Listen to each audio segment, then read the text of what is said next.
Ma famille et moi, nous avons personnalisé Somme 91 et ça donne ceci. Celui qui demeure sous l'appui du Très-Haut repose à l'ombre du Tout-Puissant. J'ai dit à l'Éternel, mon refuge et ma forteresse, mon Dieu en qui je me confie. Car c'est lui qui me délivre du filet de l'oiseleur, de la peste et de ses ravages. Il me couvrira de ses plumes et je trouverai refuge sous ses ailes. Sa fidélité est un bouclier et une cuirasse.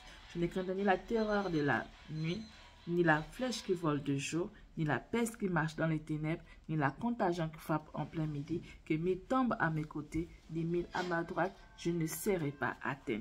De mes yeux seulement je regarderai et je verrai la rétribution des méchants. Car tu es mon refuge, ô Éternel.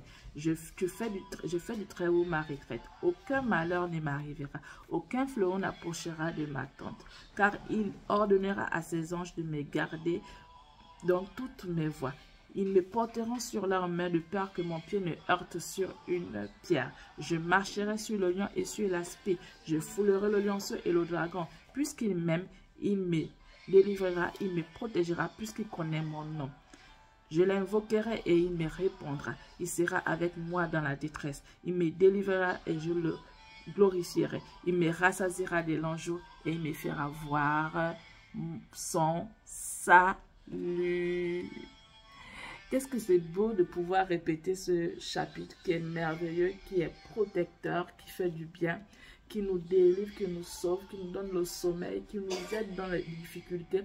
Lorsqu'on marche, même dans l'ombre de la vallée de la mort, on pense à ce verset. Lorsqu'on tombe malade, on pense à ce verset. Lorsqu'il y a des fléaux sur cette terre, lorsqu'il y a des ravages, on entend parler par-ci, par-là, qu'il y a telle chose dans ce pays, il y a telle chose dans tel pays. Tout dernièrement, on a vu ce qu'on a vécu sur cette terre. Ce chapitre était vraiment là pour pouvoir nous porter, nous soutenir, nous aider, nous amener à pouvoir tenir ferme et de comprendre qu'on peut marcher dans la nuit, on peut marcher, même que ce soit les flots qui arrivent et autres. Cela ne pourra pas nous atteindre parce que le Seigneur a déjà libéré une parole qui ne pourra pas repartir à lui sans pourtant produire des faits. Et même pour ces personnes qui ont pu être malades par rapport à tout ce qui s'est passé, elles ont compris qu'il y avait une parole qui a été relâchée et à cause de cette parole, il fallait tenir bon parce que le Seigneur était celui-là qui avait déjà parlé de cette situation, qui avait déjà parlé de plusieurs situations.